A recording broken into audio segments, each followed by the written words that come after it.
굿모닝. 와, 진짜 해가 길어졌어요.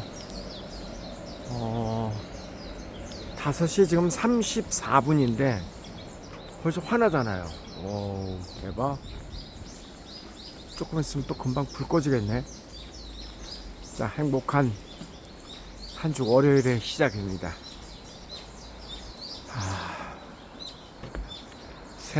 새들 소리가죠.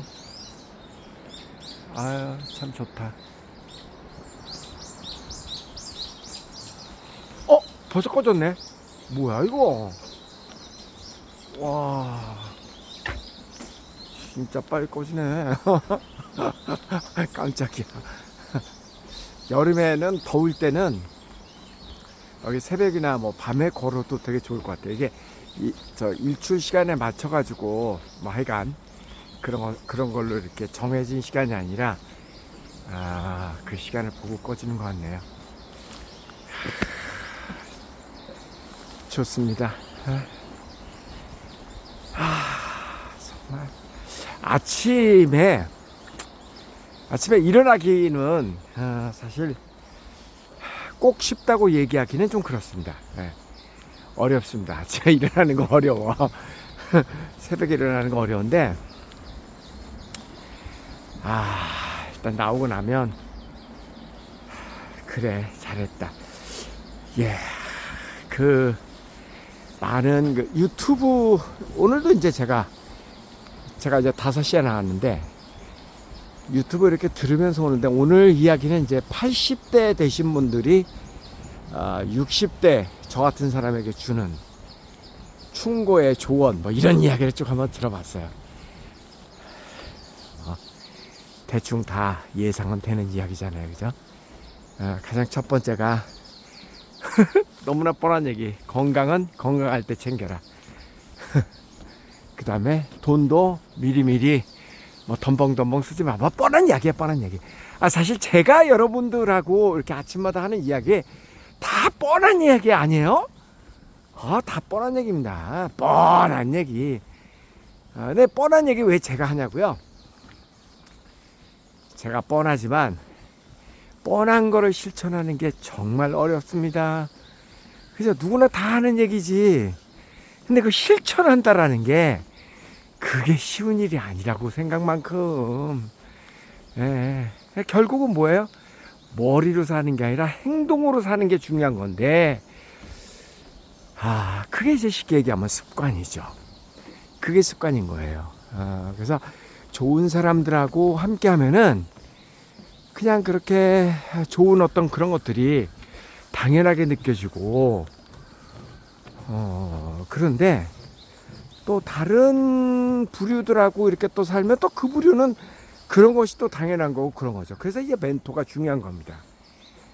저는 그렇게 생각해요. 어렸을 때 멘토는 부모님이죠. 가정 환경이 제일 중요하죠.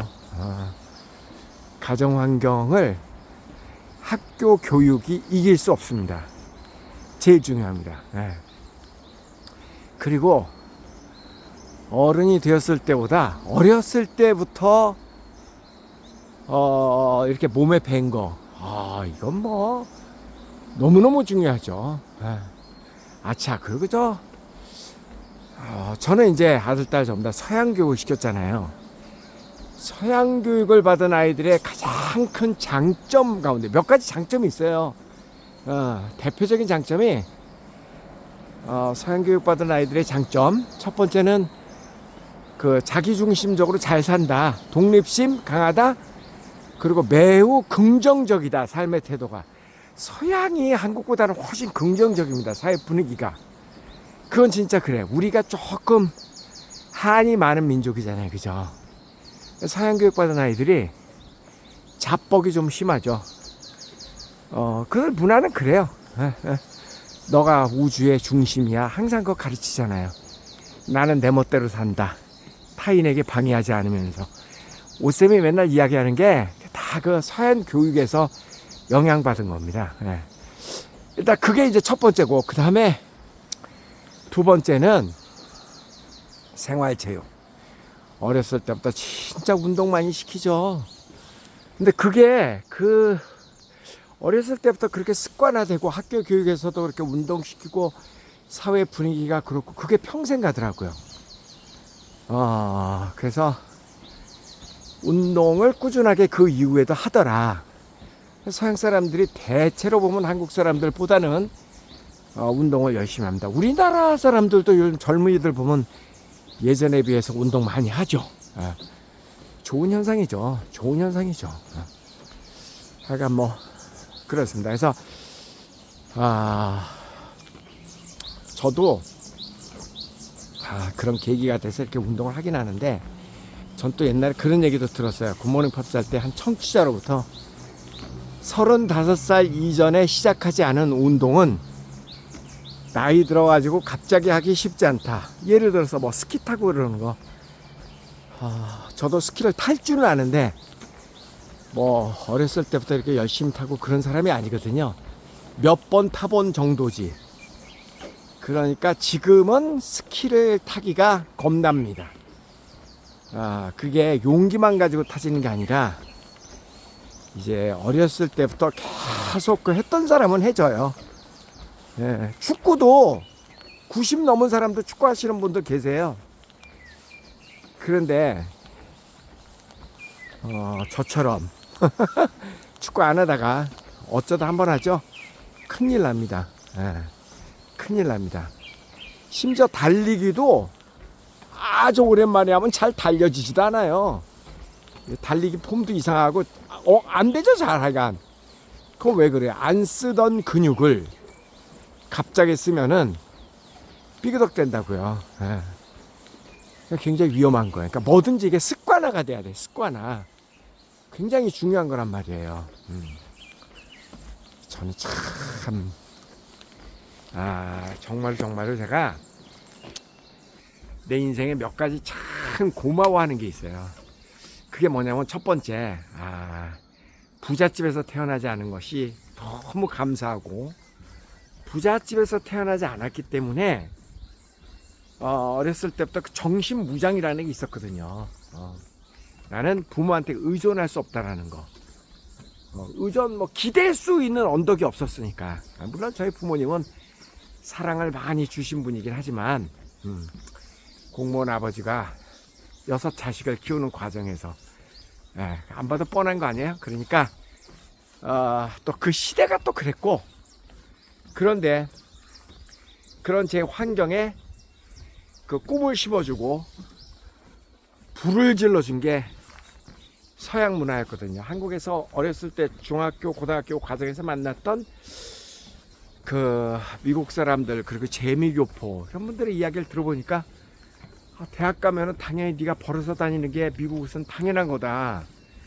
무슨 부모의 돈을 탐내냐. 아무리 부모가 부자여도 20살이 넘어가면 미국에서는 다 학자금을 빌려갖고 지가 평생을 갚아가면서 한다. 딱 고등학교 졸업 때까지다. 막 이런 이야기를 저는 한국을 방문했던 당시에 교포분들한테도 많이 들었고, 또 현실적으로 뭐 저희 부모님이 6 가족이나 6 자식을 뭐 학교만 다니게 해주는 것만으로 땡큐지 그 이상을 기대할 수 없는 그런 상황이었기 때문에 아이의 정신무장 자체가 나는 부모한테 기댈 수가 없다. 그러니까 아이의 어렸을 때부터 네 팔 네가 알아서 흔들고 산다. 꿈을 키우는 것도 너의 몫이다. 그런 그 정신무장이 되게 강했고, 한국에 관광을 오고 어찌 되었던 한국에 온 많은 선진국 사람들을 보면서 내가 모르는 세상이 또 다른 곳에서는 존재하는구나 하면서 꿈을 키워갔고, 그랬단 말이에요. 그래서 이제 첫 번째 제가 감사하는 거는 넉넉하지 않은 집안에서 태어난 게 진심으로 감사하구나. 전 그거보다 더 큰 무기는 내 인생에 없었다. 그게 진심으로 이제 감사한 거고, 그 다음에 두 번째는 골골백년이라는 얘기 들어보셨죠? 지금 생각해보니까 딱 내가 그거예요, 그거. 제가 딱 골골 100년입니다. 그러니까 뭐랄까 이제 여러분 외우셨겠다. 네, 대학교 때 몸무게가 46kg였잖아요. 예, 삐쩍 말랐고 허리 26. 정말 말랐습니다. 예. 그 체력도 안 좋았어. 강단은 있었어. 예나 지금이나. 그러니까 깡다구요, 깡다구. 그런 거 있었는데, 기본적으로 뭐 먹는 것도 깔짝깔짝하고, 몸이 안 좋았어요. 이렇게 가다가 좀 쉬어가자. 그러고 앉아서 좀 쉬었다가 맨날 그랬어. 참 비실비실했던 것 같아요. 그러다가 제가 초등학교 6학년 때 대형 사고가 한번 났죠. 미끄럼틀에서 물구나무 서기를 하다가 제가 떨어졌습니다. 추락을 했어요. 그래서 그때 여기 다 나갔잖아 이거. 그래서 그때 이제 이도 이게 다 나가서 이게 제 가짜입니다 이게. 그때 이제 대형 사고가 한번 났죠. 그리고 주사를 잘못 맞아서 쩔뚝쩔뚝 그 신경에 주사를 놔서 그때만 해도 그 정식 간호사가 아닌 간호사들이 많았어요. 네, 그때 제가 면목동에 살았는데 지금 의료사고죠 지금으로 따지면. 근데 뭐 그 당시에 뭐 그런 게 어딨어. 하여간 그래서 지금도 제가 왼쪽 다리가 가늘어요. 지금도 왼쪽 다리가 가늘어요. 그런 사고도 경험했고, 그다음에 이제 결정적으로 30대 후반 40대 초, 그 40으로 넘어가는 그 사이 때 C형 간염 판정을 받으면서 정말 힘든 시기였죠. 절망스럽고. 그 당시에 C형 간염은 지금은 에이즈도 큰 병이 아니잖아요. 그죠? 근데 그때는 뭐 에이즈라든가 이런 거는 거의 죽음의 병이잖아요. C형 간염도 원인도 잘 모르는, 그게 뭐 주로 뭐 마약 환자들이 막 주사기 번갈아 쓰고 그러면 생긴다 그러는데 내가 뭐 주사기를 그렇게 썼을 이유도 없고 그러니까 이유는 모르는, 이유가 없는, 모르는 이유는 있겠지. C형 간염이 돼서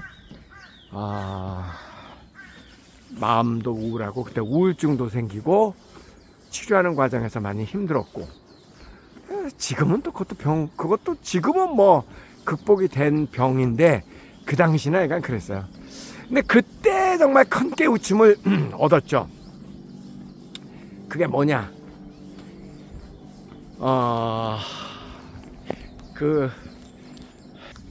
대단한 중병에 걸린다고 해서 세상이 뭐 어떻게 되는 게 아니구나.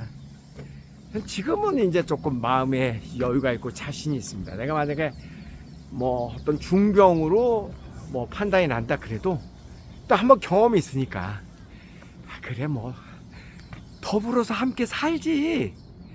그럼 인생의 마지막은 결국은 죽는 건데 뭐 죽는 원인이 많잖아요.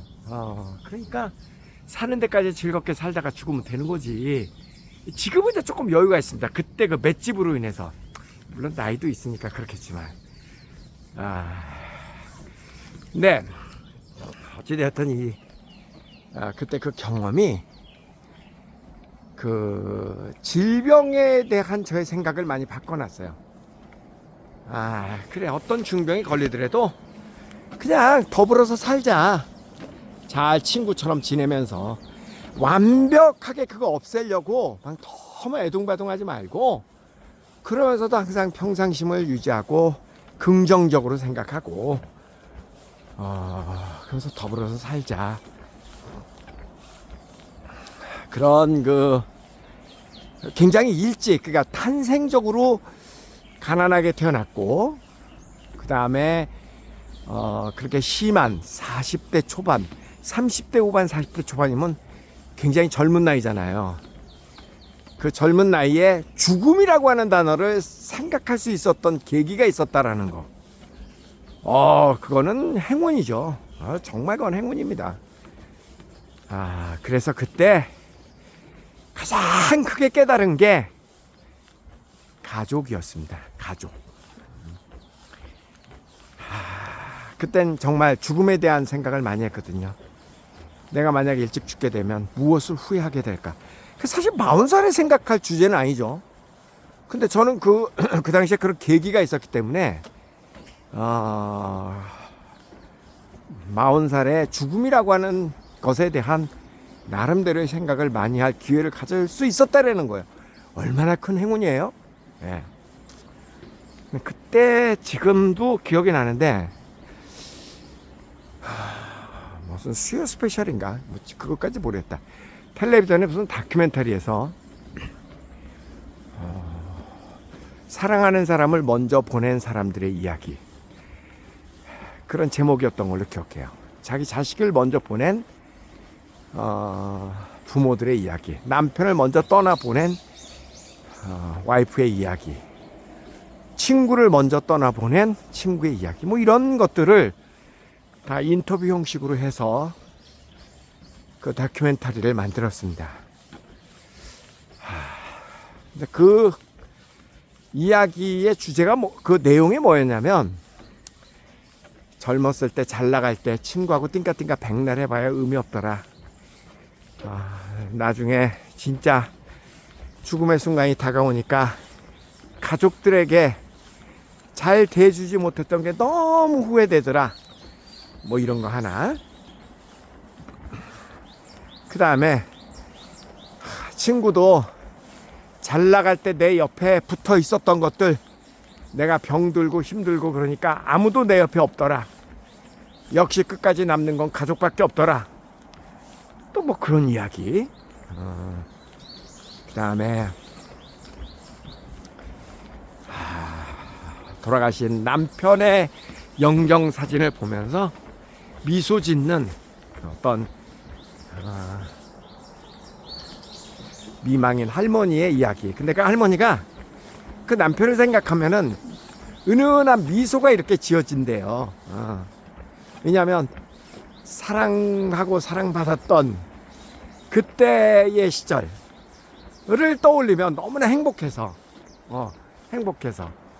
여러분, 오늘은 그런 생각 여러분도 한번 해보자고요. 저도 그렇고. 여러분, 사랑하는 사람들 많이 있잖아요, 그죠? 배우자도 있고, 첫 번째 자식들도 있고, 부모도 있고, 이런 분들이 내 곁을 떠나갔다. 어느 날 갑자기, 뭐 그럴 수 있잖아, 누구나 다. 뭐 교통사고 날 수도 있고, 어느 날 갑자기. 상상을 한번 해보자라는 거죠. 그랬을 때 나는 어떤 마음이 들까? 무엇을 후회할까? 적어도 뭐 후회를 누구나 조금씩은 후회를 하겠지만, 그래도 그 후회를 최소한 줄이기 위해서 우리 뭔가 좀 해야 되지 않나요? 지나가면 끝인데.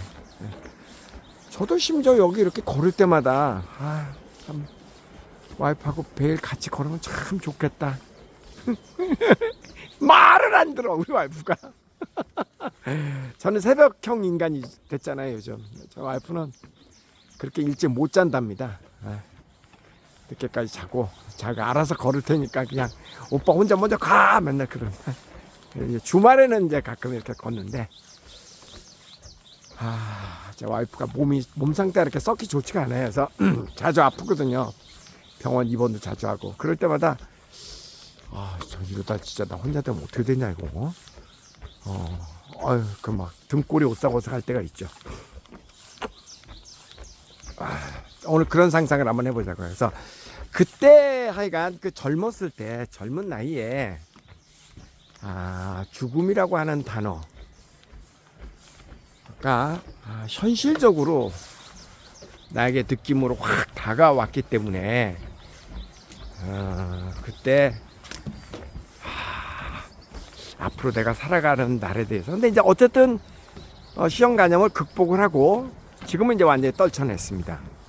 지금도 여전히 1년에 2번 정도는 체열을 하고 그리고 계속 간 추적을 합니다. 지금 아주 건강합니다. 어쩌고 그렇기 때문에 제가 술을 더 안 마시는 것일 수도 있어요. 간도 안 좋은데 뭐 술을 일부러 배워.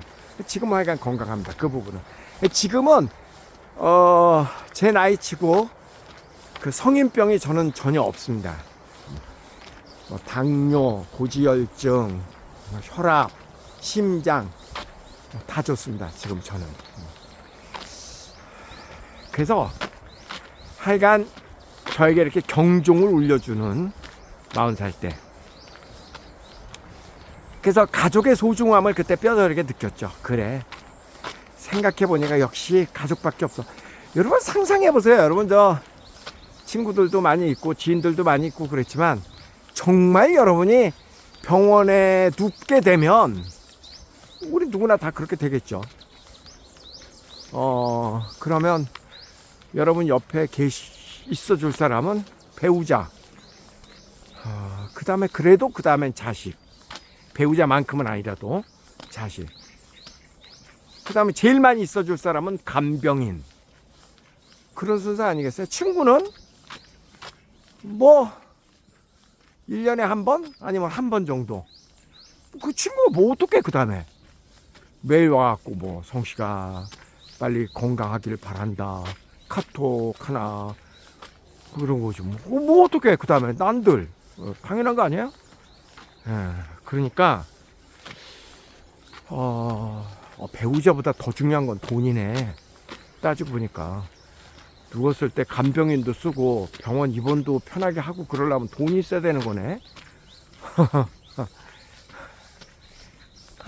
뭐 그렇다고 이게 눈에 뻔히 우리가 보이는 거고 예상할 수 있는 건데도 이게 사람이 이게 건강하고 좋을 때는 그건 모르잖아요. 아직 저는 이제 60대 중반이니까 제 주변에 제 또래들은 아직도 즐겁게 사는 사람들도 많이 있습니다. 즐겁게라는 말은 그냥 너무 내일에 대한 고민 없이 그냥 제 눈에는 먹고 싶은 거 다 먹고 음식 먹고 싶은 거 먹는 건 뭐 괜찮죠. 술도 많이 취하고 담배도 많이 피고 저녁 늦게까지 그리고 이런 사람들이 하는 얘기가 있죠. 나는 뭐 굳이 그렇게 오래 살고 싶은 생각 없어. 사는 동안 즐겁게. 모르겠어요. 그게 가능한데 그런 사람일수록 아프면 더 오래 살고 싶었는데. 그러니까 뭐 그래서 저는 어쨌든 죽음의 고비도 조금 일찍 생각할 계획이가 있었고 가족의 소중함도 뼈저리게 느낄 수 있었던 정말 어떤 아픔이라든가 어떤 문제가 생기고 그랬을 때 힘들 때 가장 나와 마음을 같이 하고 고통을 함께 겪어내고 할 사람은 역시 배우자죠. 배우자지. 자식도 아니고 나 같으면 이제 제 와이프죠. 배우자. 친구보다 더 가까운 사람 당연히 배우자. 그 다음에 자식은 진짜 한 달이 또 거쳐서야. 자식이 꼭 편하지만은 않아요. 이제 크니까. 그죠? 조심스럽지. 조심스럽더라고요. 말도 뭐 내가 하고 싶은 말 못합니다. 어디 감히. 그죠? 마누라는 만만한데 자식은 결코 만만하지 않아. 조심스러워. 저는 참 복받은 사람이다. 가장 큰 복은 언제 받았다? 태어날 때 받았다. 그게 무슨 복이냐? 가난하게 태어난 복이다. 두 번째 복은 어떤 복이냐? 젊었을 때 크게 아파본 복이다. 그게 왜 복이냐? 그래서 그때 우리 그렇잖아요. 우리가 한번 크게 아플 때는 내가 요것만 극복하면 진짜 건강관리 잘할 거야. 그런 생각 하잖아. 그죠? 그 당시 아프기 전까지는 그냥 막 살다가 한번 아프고 나면 그런 계기가 되면은 반전이 일어나잖아요. 저도 마찬가지죠. 그래서 그때 이후에 생긴 습관이 뭐냐면 병원 엄청 잘 다닙니다. 그전에는 병원 다니는 거 별로 안 좋아했어요.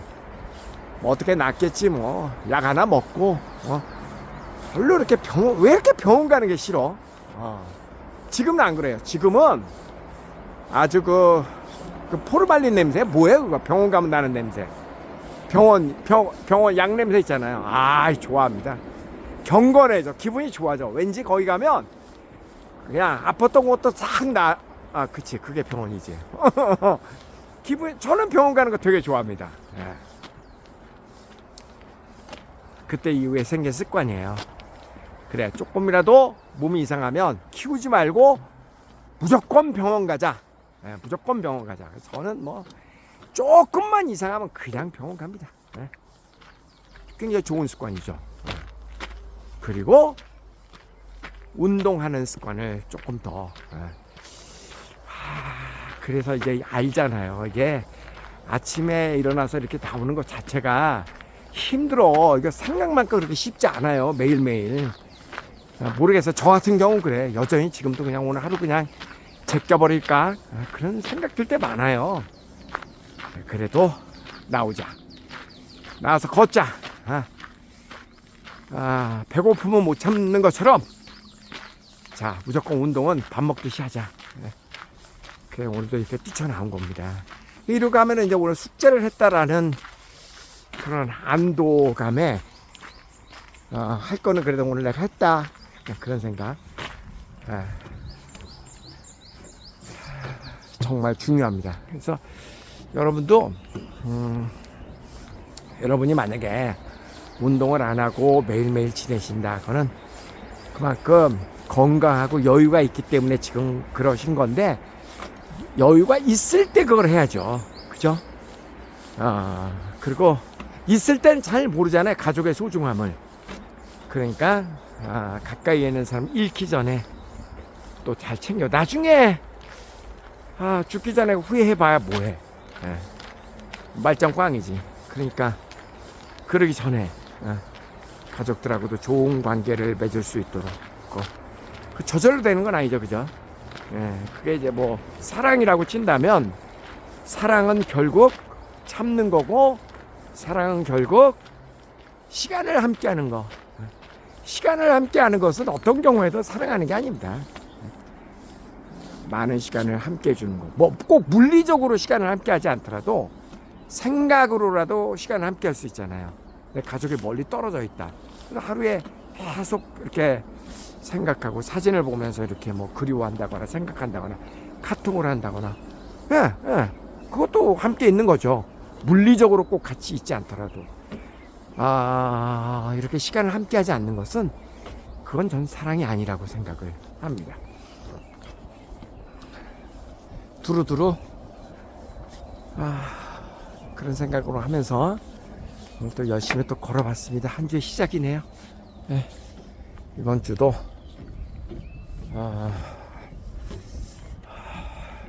보세요. 모든 분들에게 기쁜 한 주가 되기를 진심으로 바랍니다. 해가 진짜 길어졌어. 해가 길어져가지고 뭐 이렇게 걸어왔는데도 자, 이제 인사를 할 시간입니다. 가위바위보 해야죠. 자, 가위바위보. 좀 더 가서 가위바위보. 가위바위보. 가위바위보. 마지막 가위바위보. 제가 가위바위보 하는데 혹시 어떤 규칙이 있나요? 나는 모릅니다. 나는 그냥 랜덤으로 항상 하는데 행복한 하루 되세요. 네.